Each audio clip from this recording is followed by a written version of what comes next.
Welcome to the Vegan Pulse. I am your host, Nancy Arenas. Today, my guest is Carter Dillard. Carter is the author of Justice as a Fair Start in Life. He is also the policy advisor for Fair Start Movement. Carter began his career as an honors program appointee to the U.S. Department of Justice. He later served as a legal advisor to the U.S. Department of Homeland Security in the National Security Law Division. He has taught at several law schools in the U.S., served as a peer reviewer for the journal Bioethics, and most recently managed an animal protection strategic impact litigation program with annual resources in excess of $5 million. Stick around. I want to introduce him to you. Hi, Carter. How are you? Good morning, Nancy. I'm great. How are you? I'm doing very well. I'm glad to be able to do this interview with you. My pleasure. I'm happy to be here. So let's talk about your journey into veganism. Sure. I was a vegetarian in college, having read literature from PETA that my sister had given me, but it was after I had graduated from law school and was practicing that I did a first case pro bono with a group at the time called Compassion Over Killing, which later became Animal Outlook.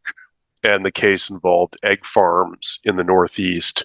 And after, looking at all the evidence about what was going on inside those farms, I realized that a lot of the dairy production was just as bad. So it was then that I really have committed to more of a vegan diet. Like every vegan, there have been slip ups, but I think mostly have been pretty good about that commitment. Awesome. Well, and it's great that you did become vegan because you do advocate for animal justice, and you can't do that if you're not vegan. Yeah, I do think that's true. I think there, as we've said, there are other ways to help animals as well. But some of the personal commitment, even if you're not perfect, is probably a way to be consistent with your views in what would be considered your personal life. And then, there are other ways to do that in terms of environmental behavior, purchasing, secondhand items, avoiding production economy, stuff like that. So I think that's true. It's a way to be consistent with who you want to be. That's absolutely true. I believe that. Now let's talk about your book, Justice as a Fair Start in Life. Yeah, Nancy. So actually, it's tied very much to veganism.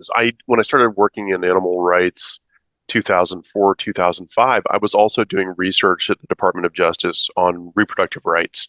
It actually had to do with our policies with regard to deportation and removal of people who were here illegally coming from the People's Republic of China, and how China's family planning policies impacted those removals, whether or not those folks qualified for asylum under the Refugee Convention. And it was in the research that I sort of found something really interesting, that veganism, animal rights, this commitment to justice. You might also look at racial justice as somewhat related, in that you are looking to enable people that may not be like yourselves, you don't see them as like yourselves, enable them with things that they ought to be entitled to. It could also be, you might look at veganism and racial justice as related to environmental justice. So, we may not want to consume animals or their products as a means of evading causing suffering to them, but then it wouldn't make much sense to support, fossil fuel industries that are, by driving the climate crisis, are going to create much more animal suffering than we would through our diets. So there is a connection here, and what I began to realize in around 2004, 2005 is it may all connect. There may be an intersection when it comes to family planning and our family policies. And after about a decade or so of research, I began to publish and write in the area, arguing that if you want justice, you can actually unify all of the social justice movements if you focus on giving children a fair start in life. And you do that really through three things. One, you make sure parents are ready to have children. Secondly, you redistribute resources so that every child has equal opportunities. There's absolutely no excuse under any political theory for giving some kids a massive head start, rich kids and poor kids. And third and final, you have a default where you assume that normally families are going to be smaller, 1, 2 children. And if you do that, if you follow that sort of pattern, you can get to a world where children are empathetic. They grow up as adults that have great social interactions and empathetic social interactions with other adults. They have left room for animals. They can be justice oriented. I mean, essentially, you get towards a future where people, having gotten what they needed growing up, and growing up in a world meant to be biodiverse and empathetic, they sort of model in their daily lives social justice. So the book is entitled Justice is a Fair Start in Life. We've got about 7 positive peer reviews. And in my mind, it's the beginning of all social justice. So whether you're a vegan or a racial justice advocate, you're anti-oppression, anti-white supremacy, whether you're in favor of, even libertarians, or you're in favor of family values, and whatever it is, you should start with giving kids a fair start in life. So that's the essence of it. Well, I think that is a wonderful thing, because I believe that all children should have the same start. Like you said, whether they're rich or poor, that they should have access to the same education. And parents, just because you become a parent doesn't mean that you know how to be one, or how to adjust your life now that you have children to take care of. Right. So I think it's something that we're missing, that that we should incorporate in people's lives. Is, okay, you're going to have children, so here's, like, for example, here's your parents' manual, or your Fair Start movement information, where it shows you, or it helps you, guides you in certain things. Correct. And I think, we can get, people will think, oh, this is pie in the sky. And we can get very, very specific here. That how might we go about getting this done? Well, I'll sort of give you what we should be doing and what we are doing. There is a petition before the UN Human Rights Council that Fair Start has lodged that would require the council to interpret fundamental binding human rights regimes, like the Covenant on Civil and Political Rights, would require an interpretation to put fair starts in life as a first and overriding human right. So it would basically redistribute wealth to create incentives and entitlements for parents to wait and to get ready. So it might be something like a $5,000 bond for parents to wait 5 years before they have their first child in order to engage in certain things like setting up health savings accounts, setting up educational accounts. These bonds can pay into those accounts. So it's a very, this would be authorized, in some ways mandated by the UN for its member states, and it would authorize these incentives. And so this isn't, hey, we should just do this or put out an educational manual. This is an actual financial policy to incentivize better family planning. Now, on the opposite side of this, you have an entity like the New York Times, which most people think is liberal and progressive, forward thinking. The New York Times, because they're worried about falling fertility rates, and they're worried because their advertisers are worried because they have all of these profit projections based on a certain level of growth. You have the New York Times out there consistently advocating for pushing women to have more kids, as many kids as they can, to create growth to avoid what they call the baby bust, or low fertility rates. They're pushing in the opposite direction from Fair Start. They're actually, whatever they say about the climate crisis or any other thing, factory farming, they're actually advocating for undoing any good we're doing by just creating more people, because their whole model Their business model is based on growth. So you have a petition before the UN, and you've got someone like Joseph Kahn, who's the head of the New York Times editorial system, pushing in opposite directions. I mean, I think the real question, if you want to get very specific, you have a lot of animal advocates that are out there going into factory farms and taking out animals who are sick, ill, injured, and they're getting a lot of media about that. And hey, we're saving animals, liberating animals. Honestly, if these advocates were targeting someone like Joseph Kahn to say, wait a sec, you're purporting to give unbiased news, but you're pushing women to have children in the middle of the climate crisis so that you can maintain a certain level of income through your economic growth models. That's going to do more harm to animals by far than current practices in factory farming. I think, believe it or not, that is a form of animal activism, a form of veganism that would have huge impacts. So I want to be very specific. It is important to teach parents that they should be ready and what that looks like. But there is a very specific policy that we could pursue that concentrations of wealth and power like the New York Times are actually pushing back against. And there are ways that we can change that.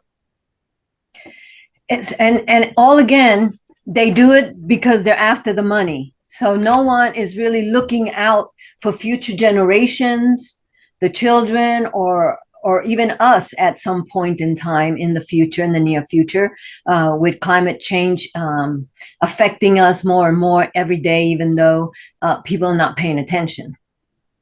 Exactly. No, that's right. I mean, I think you can sort of prove it by looking at children's rights and children's welfare policy, which you have lots of organizations, including the New York Times, that are all about, hey, when children are here, we should try to protect them. We should try to invest in them. But when you ask them, but isn't it then wrong to bring children into conditions that are below that threshold, that we're going to bring them into the conditions and we know that we're going to have to try to then save them? Isn't it wrong to bring them in? Shouldn't we just have parents be ready, maybe relocate geographically, maybe do a few things before they have kids? They say, oh, you can't talk about that. That's taboo. That's offline. That taboo is because you cannot interfere with growth. That the whole system is based on that growth. And I think the solution is, well, wait a sec. If we owe climate reparations because we're primarily the global north is harming the global south, can we use those reparations as a form of family reform, as a form of family planning incentive to arc our growth down to about 4 to 6 billion in a biodiverse world with people who are really empathetic and love animals? The answer is yes, we can. And the reality is all of these concentrations of wealth and power that we're talking about, they made their money by not ensuring children were born and raised in conditions that comply with things like the Children's Rights Convention. They made their money by externalizing their costs on women and children. So the real question is, if we're talking about reparations, why can't we just take that money back? Why can't we take back the difference between what they did, the money they made by externalizing those costs? And use that difference to pay reparations to families? The answer is we can. FairStartMovement.org has a program in partnership with the Rejoice Africa Foundation called Seeds for the Future campaign. That's exactly what it is. It's climate reparations as family reforms. And quite frankly, we can target people like Joe Kahn, the head of the New York Times editorial system, to pay what they owe, because they owe this money. The question is not whether we should be pushing women to have children. The question is, why aren't these people paying what they owe, and what measures can we take to get them to pay? Right. And you mentioned Fair Start Movement, which is an organization that you're involved with, is an organization that talks about helping the animals, helping children, helping climate change. It just kind of encompasses everything that we need helping with these days. Yeah, and it doesn't, I mean, again, it may sound like, wow, you're doing way too much. Nobody can do all of that. Well, we're not talking about doing. We're not talking about practical behavior. We're talking about who we should be, who we are. It's existential in nature. And if one of your goals as an organization is to get to an agreement, universal agreement, that we should be the sort of people that the Children's Rights Convention envisions, we should probably be a population of somewhere between 3 and 6 billion highly empathetic, highly connected communities of democratic people. That's what the Children's Rights Convention envisions. People who basically got what they needed growing up and were given equal opportunities in life as a form of human dignity. If you had that vision of who we should be, let's say by 2060 or maybe 2100, versus the vision that's right now being pushed from the top down, and I'd be honest, it's white men like myself, usually men who were born with privilege, who are pushing this system. They want a future, 2060, 2100, where we have about 12 billion, highly unequal people filling shopping malls because they want a system of economics, not a system of democracy. They want a future of a concrete planet filled with shopping malls instead of a natural biodiverse planet filled with town halls. And what we really have is two different visions, but free people will demand democracy in nature. And the people who are opposed to us really are a threat to our freedom, the people that want to turn the world into a marketplace. So I tell people, look, it seems like pie in the sky, but if you just do things like the Seeds for the Future campaign, you can bend this arc and help animals, help children, help reduce climate emissions. You can do it all by changing who we are becoming. Because otherwise, you're talking about slavery. I mean, we're not in chains in our homes, but we're slaves because to them, to the people with money, because they want us to go out and buy. And what do? Market us, and we have low paying jobs. We have to go out and buy. Go ahead, keep having kids, and then you can't kind of afford things, and so you're talking about slavery. Yeah, I mean, so it's funny if you read one of the great books ever written was by a Chinese advisor to the Chinese generals back long ago, named The Art of War by Sun Tzu. And Sun Tzu recognized that if you're really good at war, you're really good at deceiving people. The art of war is really about the art of deception. And so if you wanted to create a system where some people benefit at cost to others, you would do it in a way that those who are subjected to the cost wouldn't really know about it. So today, you can imagine when a child is born into relative poverty and they're going to have to struggle their entire lives just to make ends meet, but also maybe they're having a dream that they will someday become wealthy. And yet, statistically, most of the people who are doing that, who are in that position, are not going to become wealthy. They're just going to work really hard their entire lives. And everyone sees that as normal. They see that as, well, God made some people poor and some people rich at birth. If you imagine that system and how much money that generates for people at the top, you're looking at servitude, and it's servitude based on a myth. That never had to happen. It could be that children were born in relative equality. It could be that they were born in a system that wasn't seen as a marketplace, but was seen as a town hall or a democracy. And yes, it is about servitude. And honestly, I'll just be very specific here. I think if next time Black Lives Matter goes out to make demands, if it's not just a demand that police should not exercise, extrajudicial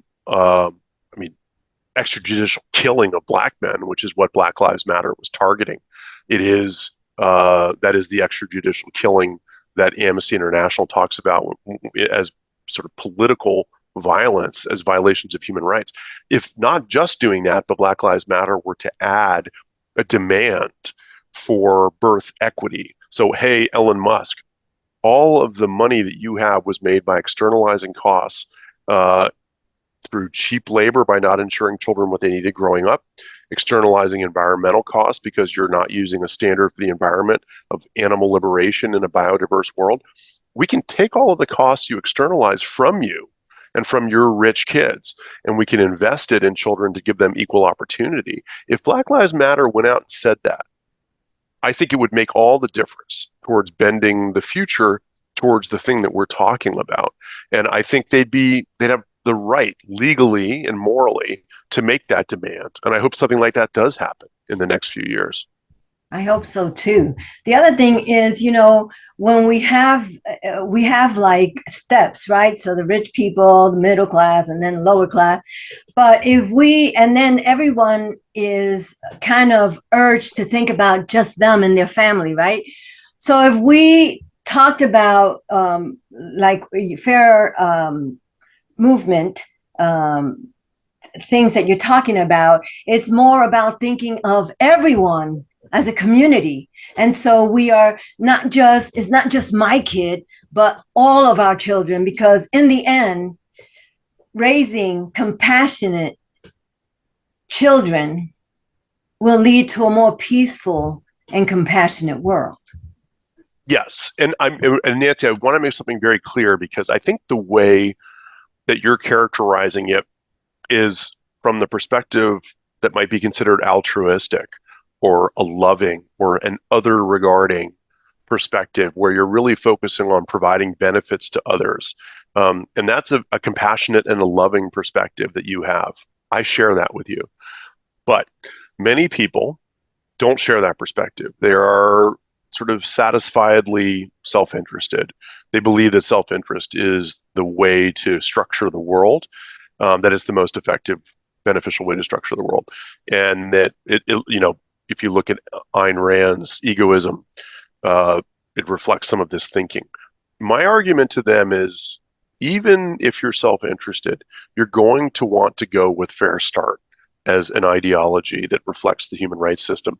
Because if you happen to be that unlucky person walking down an alleyway when someone decides to attack you, knife you, mug you, if you happen to be the person in your home that's subjected to a home invasion where people are threatening your family, if you're in a situation, even if you're a wealthy person hiking in a glacial area that's now melting because of the climate crisis, all of these things that are potential threats to you and your family, even if you just care about yourself and your family, all of these things are addressed by Fair Start. They're reduced by Fair Start. If you don't like looking at homelessness, 70% of unhoused persons went through some unusual form of adverse childhood experience, according to the Lancet. So even if you just care about yourself, you would structure the world where every kid got a fair start in life, because that would minimize the threats to you and your family. So it's not just about altruism, love, and compassion, although, Nancy, I hear it in your voice, and that's what I would want people to be. But even if they don't feel that way, they should be investing more in kids and not exploiting them, because that exploitation comes back around. Those chickens come home to roost. Yeah, I get it. It's like when I first went vegan, I thought, when I learned about the horrors of the animals, and I thought, surely when I share this with people, everyone will just stop eating them, because who wants to see another living being suffer? And not everyone resonate. I mean, so then you have to go, well, talk about health, talk about the environment. We have different vectors into people. But one thing about Fair Start is it pretty much covers all of the vectors, including self-interest. I mean, if people are equal, as you add people to a political system, your relative level of self-determination should fall, because you're making room for other people's opinions. You're going to cede some of your political authority. And what we realized is people don't recognize that fact, because they don't really see others as equals. So if you really want to be self-determining, we'll get to that future of a smaller, better prepared population. Thank you, Carter, for being on the Vegan Pulse. And I urge everyone to take a look at Fair Start movement and share it, and join in, try to help in some way. Let's all make a better start for everyone. Thanks for having me, Nancy. It was a real pleasure. Same here. Bye-bye. Bye-bye. Thank you for joining us on another Vegan Pulse. I am your host, Nancy Arenas. Remember, check out our website, like us on Facebook, and subscribe to our YouTube channel. If you have a pulse, you have a purpose. Live vegan.